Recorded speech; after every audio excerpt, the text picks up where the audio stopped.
행할지니라. 아멘. 8월 28일 목요일입니다. 오늘은 신명기 11장 1절로 마지막 32절까지 말씀입니다. 여호와의 눈이 항상 머무는 곳이라는 제목입니다. 여호와의 눈이 항상 머무는 곳. 신명기 오늘 우리가 읽은 11장은 5장부터 시작되는 모세의 두 번째 설교의 결론 부분이라 이렇게 말할 수가 있어요. 신명기는 크게 보면은 세 덩어리라고 그랬죠. 1장부터 4장까지는 이제 과거에 광야에서 있었던 중요한 그 가데스 바네아의 사건을 회상하며 하나님의 말씀에 순종하는 것이 얼마나 중요한지를 가르쳐 줬어요. 그 다음에 이제 5장부터 26장까지가 하나님의 그 말씀, 율법을 선포해요. 그리고 그 율법을 항상 삶의 중심에 놓고 살아라 하는 요 말씀이에요. 그리고 이제 27장부터 이제 축복과 저주의 이 말씀을 선포하고, 그 다음에 이제 모세가 가나안 땅을 바라보면서 죽음을 맞는 그런 구조라고 그랬죠. 그래서 5장부터 26장까지 이제 율법을 선포하고 그 율법을 열심히 지켜라 덧붙이고, 율법을 선포하고 그 율법을 열심히 지켜라, 이런 구조로 설교가 이제 진행이 되는 거예요.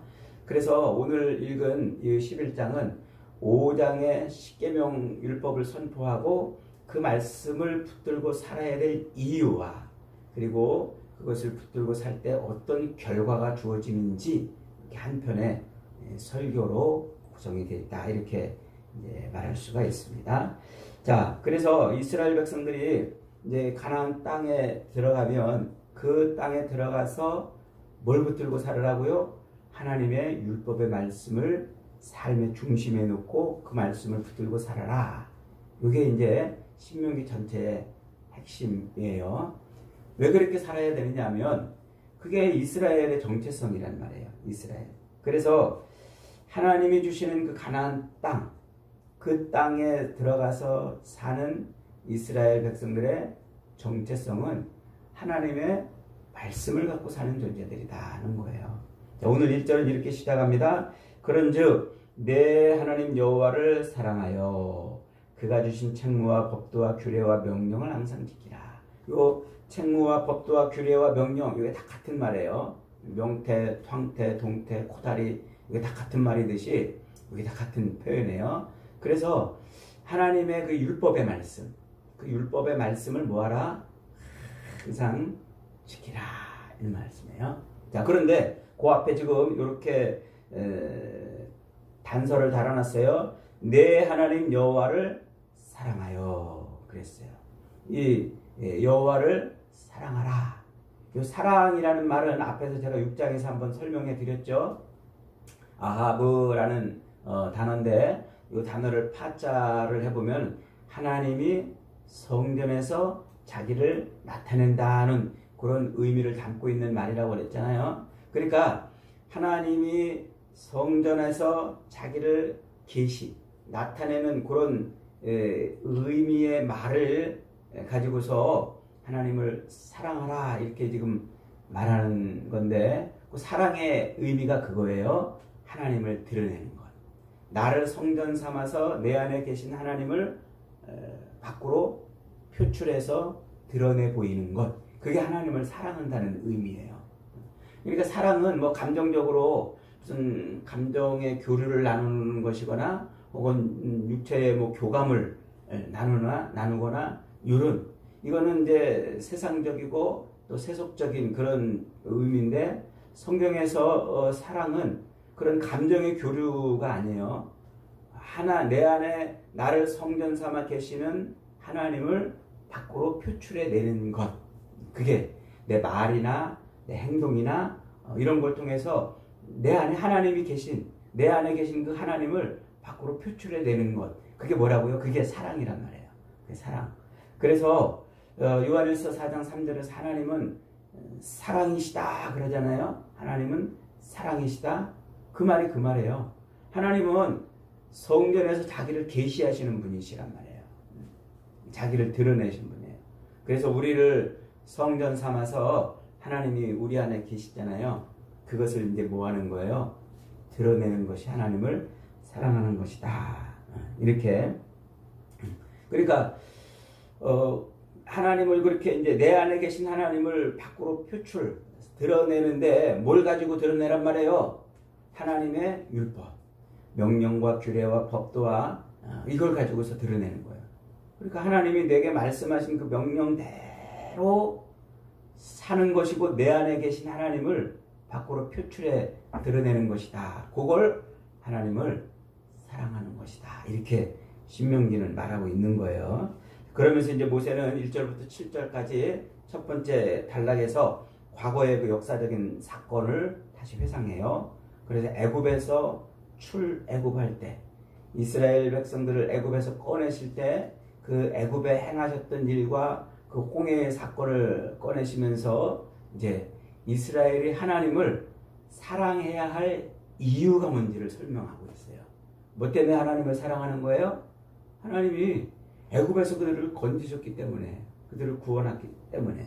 그 다음에 이제 이 광야 생활을 하는 동안에 그 하나님을 반역했던 자들에 대한 이야기를 또 이제 꺼내놓고 있죠. 그러면서 다단과 아바림의 그 반역 사건을 가지고서 하나님의 말씀에 순종치 못했던, 말씀대로 살지 못했던 그 결과가 무엇인지를 다시 회상하면서 하나님의 말씀에 순종하며 살아야 될 것을 보여주고 있어요.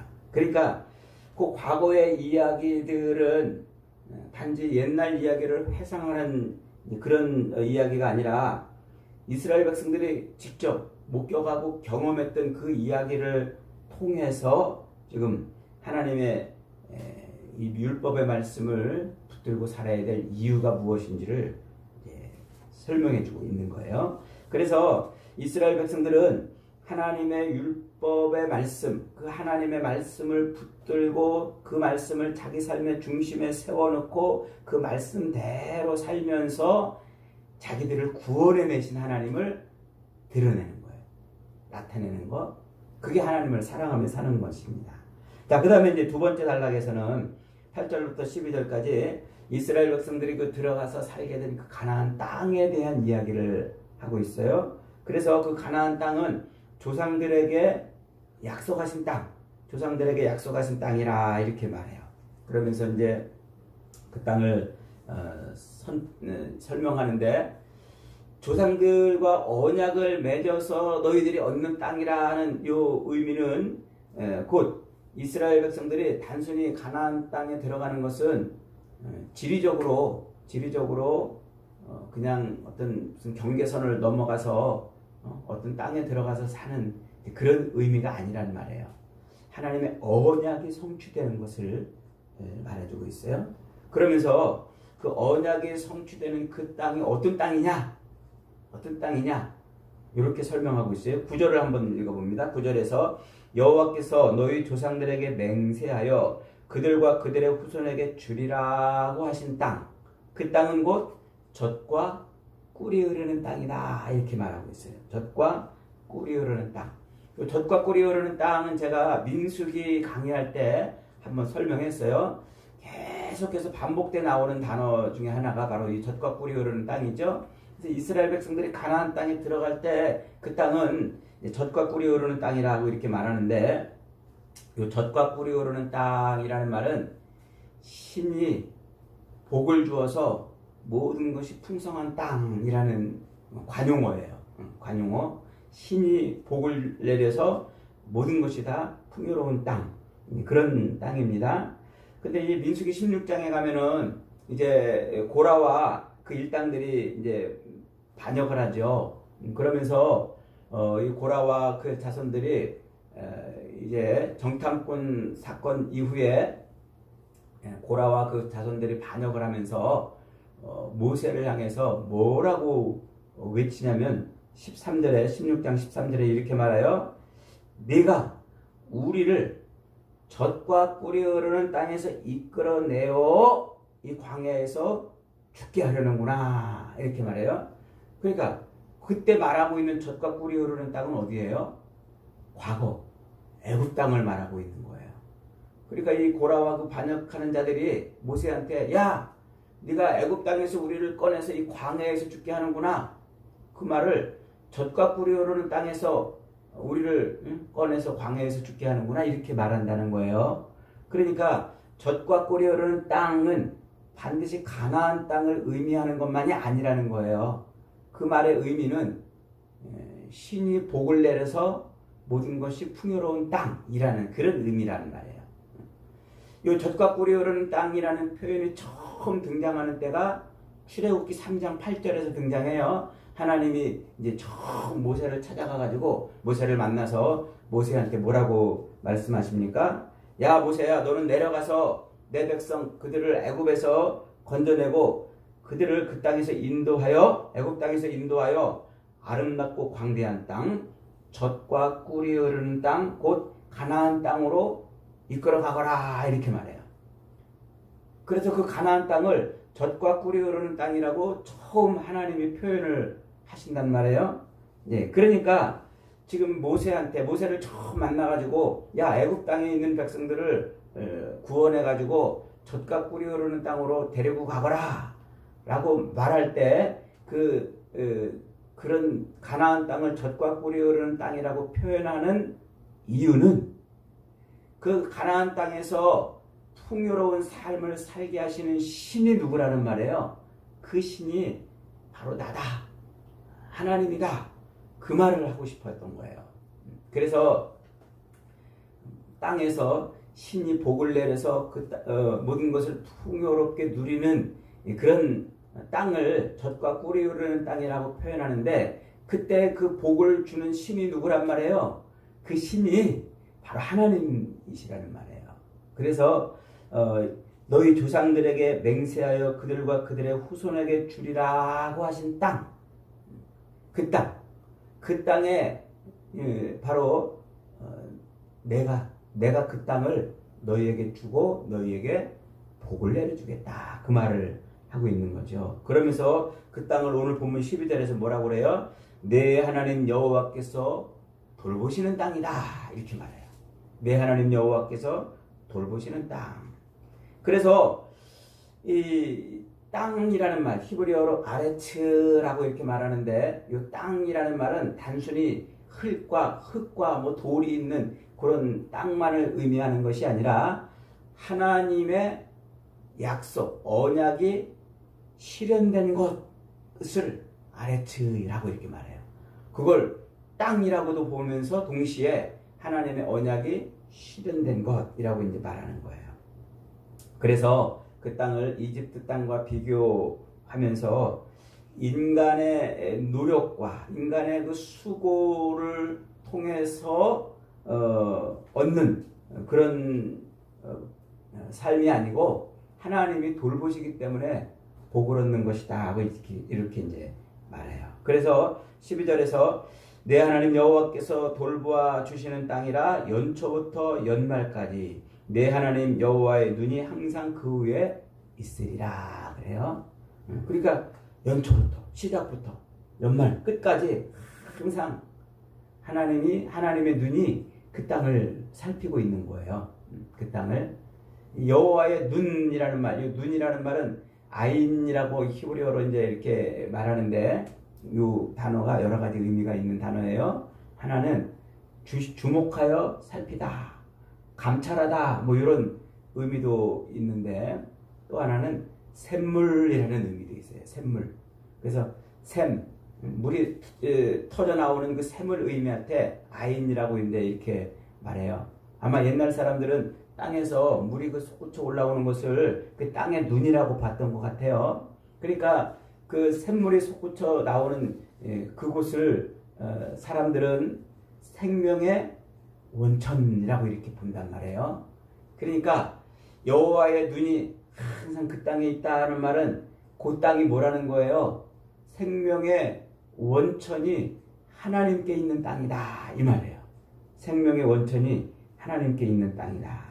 그래서 하나님이 항상 주시하고 있고 거기에서 하나님이 복을 내려서 모든 것이 풍성하게 되는 그 땅, 그 땅에 하나님이 생명의 원천이 되시는 분이시다 라고 이제 그 말을 지금 하고 있는 거예요. 그래서 그 땅은 곧 무슨 땅? 하나님이 늘 돌보시고 감찰하시고 생명을 부어 풍요를 누리게 하는 땅이라 하는 말이에요. 그래서 그 땅을 하나님의 언약이 성취된 곳이라는 의미로 하나님 나라를 예표하는 것이다 하고 이렇게 이제 신학적으로 설명을 하는 거예요. 그러니까 하나님의 눈이 항상 있고 하나님이 늘 돌보시고 하나님이 생명의 원천이 돼서 풍성함을 누리게 하는 바로 그런 언약이 성취된 곳, 그런 의미로 하나님의 나라, 하나님의 통치가, 하나님의 임재와 통치가 완전히 이루어지는 그런 하나님의 나라를 예표하는 그런 의미로 이렇게 쓰이는 거예요. 그래서 가나안 땅을 영적으로 하나님 나라를 예표하는 곳으로 이렇게 보는 거예요. 그러니까 가나안 땅은 어떤 땅? 하나님의 임재와 하나님의 통치가 실현되는 땅이에요. 그래서 하나님의 임재와 하나님의 통치가 실현이 되므로 완전한 하나님의 나라가 되는 것이죠. 그게 가나안 땅이에요. 바로 그 땅을 하나님이 이스라엘 백성들을 애굽에서 꺼내서 광야를 지나서 거기에 들여보내 주시겠다. 그러시는 거예요. 그래서 이스라엘아, 너희들은 하나님의 말씀을 순종하고 그 땅에 들어가서 오직 하나님의 말씀만 붙들고 살아라. 그래요. 그러면서 신명기 6장 4절로 9절에서 말씀하셨던 쉐마 이스라엘아 들으라 하는 이 말을 다시 한번 반복해요. 이스라엘아 들으라, 너희 하나님 여호와는 오직 하나인 여호와시니 너희는 마음을 다하고 뜻을 다하여 주 너희 하나님을 사랑하라. 그러면서 뭐라고 그랬습니까? 너희는 이 말씀을 손목에 메어 기호를 삼고 이마에 새겨 표를 삼고 문설주와 바깥문에 기록하고 이 말씀을 길을 갈 때든지 누웠을 때든지 항상 강론하고 자녀에게 부지런히 가르치라 그랬잖아요. 그러니까 하나님의 율법의 말씀을 어떻게 하라는 거예요? 삶의 중심에 놓고 항상 살아라. 그 말씀에 순종하며 살아라. 그거예요. 그러면서 자녀들에게 이 말씀을 가르친다는 것은 그저 지식적으로만 전하는 것이 아니라 자녀로 하여금 아버지가 그렇게 하나님의 말씀에 순종하며 사는 그 모습을 보여줌으로써 믿음이 계승되게 하는 거예요. 그러니까 하나님의 말씀에 순종하는 것은 곧 삶인 거예요. 삶. 입술로 하는 게 아니고 지식으로 전하는 게 아니고 살아냄으로써 그 말씀에 순종하는 삶을 살아냄으로써 신앙이 계승이 되는 것이라는 것이죠. 그러니까 정리해봅니다. 가나안 땅은 하나님의 임재와 하나님의 통치가 완전히 실현되는 땅이라고 그랬죠. 그래서 하나님이 이른 비도 내리고 늦은 비도 내리고 하나님이 항상 풍성하게 해서 젖과 꿀이 흐르게 하는 그런 땅으로 만들어 놓으신 거란 말이에요. 그러니까 그 땅은 하나님의 임재와 통치가 완전히 실현되는 곳이에요. 그러니까 그 땅에 들어갔으니까 그런 땅에 들어가 하나님의 임재와 통치가 완전히 실현된 그 땅에 들어갔는데 그 땅 백성이 그 안에서 하나님의 완전한 통치 아래 순종하며 살아야 되는 것은 당연한 것이란 말이죠. 거기서 만약에 하나님의 말씀을 불순종하면 어떻게 돼요? 그건 곧 저주란 말이에요. 그거. 이게 에덴 동산에서 하나님의 말씀에 완전히 순종하며 살았던 아담과 하와가 불순종함으로 그 땅에서 쫓겨나는 그 저주의 삶을 반복하는 것임을 말씀해 주고 있어요. 그래서 지금 마지막 단락에서 그리심산과 축복, 에발산에 올라가서 축복과 저주를 선포하라고 말씀하고 있는 거예요. 그러니까 하나님의 임재와 통치가 완전히 실현된 그곳은 오직 뭐밖에 없어요. 하나님의 말씀에 순종하는 것밖에 없는 거예요. 그리고 그걸 뒤집어서 설명하면 오로지 하나님의 말씀에 완전히 순종할 때만 하나님의 완전한 임재와 통치가 실현이 되는 그런 하나님 나라의 삶을 사는 겁니다. 이게 신명기가 말하고 싶은 거예요. 이게 신명기에서 모세가 강조하고 있는 것입니다. 다시 설명해 봅니다. 하나님의 말씀에 완전히 순종하는 삶을 살 때만 비로소 하나님의 완전한 임재와 완전하신 통치가 실현되는 하나님 나라의 삶을 사는 것이다. 이게 신명기가 말하고 싶은 거예요. 그래서 이스라엘 백성들한테 두 길, 순종과 불순종의 길이 있다. 순종은 축복이고 불순종은 저주라는 것을 보여주고 있는 거예요. 그러니까 이 말은 사실은 이스라엘이 불순종의 길을 걸어갈 것을 이미 하나님이 아시고 있는 거예요. 그래서 실제 이스라엘의 역사, 가나안 땅에 들어가서 이스라엘은 그렇게 젖과 꿀이 흐르는 하나님의 눈이 항상 돌보시는 그 땅에 살고 있음에도 불구하고 이스라엘은 역사적으로 불순종의 길을 걸어갔잖아요. 그런데도 하나님이 어떻게 하셨어요? 이 선지자들 예레미야나 에스겔을 통해서 그 땅에 하나님이 다시 은혜를 주셔서 이제 말씀을 돌에 새겨 주셨던 말씀을 그들의 마음에 새겨 주신다고 하시고 새 마음과 새 영을 그들에게 부어 주셔서 하나님의 말씀에 완전히 순종하는 삶을 사는 그런 백성들로 만드시겠다고 약속을 하고 있는 거예요. 결국 그 선지자들의 그 약속은 누구를 바라보게 하는 거예요? 하나님의 말씀에 완전히 순종함으로써 하나님의 임재와 통치하심을 성취해냈던 예수 그리스도를 바라보게 하는 거죠. 그래서 오늘 신명기 11장 말씀은 바로 예수 그리스도를 통해서 실현이 될 완전하신 하나님의 나라를 보게 하는 거예요. 그래서 신명기 11장의 말씀은 완전하신 하나님의 나라, 완전한 하나님의 임재와 완전한 하나님의 통치가 실현이 되는 그 완전하신 하나님의 나라를 바라보게 하는 거예요. 그 나라를 누가 완전히 성취하신다고요? 예수님이 성취하신단 말이에요. 예수님이. 그래서 예수님은 이 땅에 오셔서 하나님 말씀에 완전히 순종하는 거예요. 그래서 이 땅에 오셔서 하나님의 말씀에 완전히 순종하는 삶을 시작하는 공생애의 첫 시작을 뭐로 시작했다고 그랬어요? 마태복음 4장에서 사람이 떡으로만 사는 것이 아니요 하나님의 입에서 나오는 모든 말씀으로 사는 것이라는 요 말씀, 하나님의 입에서 나오는 모든 말씀으로 사는 것이라는 이 말씀을 선포하면서 십자가의 길을 가시는 거란 말이에요. 그래서 완전한 하나님의 말씀의 순종함을 통해서 완전한 하나님의 임재와 통치를 실현하는 그런 하나님의 나라를 만들어내신 거예요. 여러분, 그러므로 오늘 우리는 과거 이스라엘 백성들이 완전하신 하나님의 임재와 완전하신 하나님의 통치를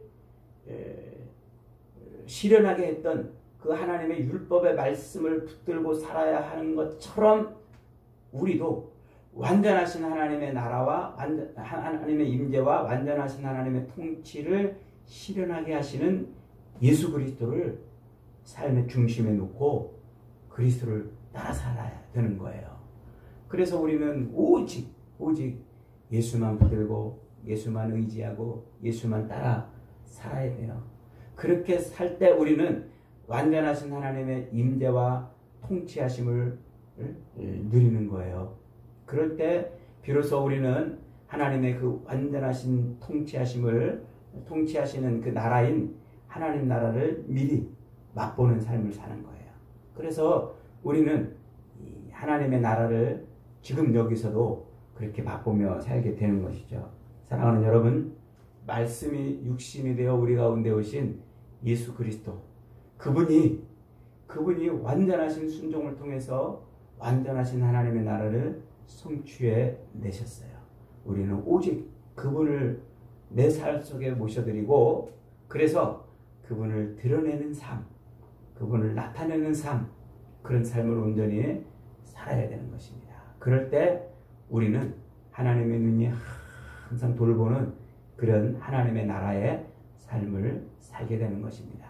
저와 여러분이 오늘도 하나님의 눈이 머무는 그런 하나님의 나라의 삶을 그리스도 예수를 통하여 완전히 살아내는 복된 인생들이 되시기를 주님의 이름으로 축복합니다.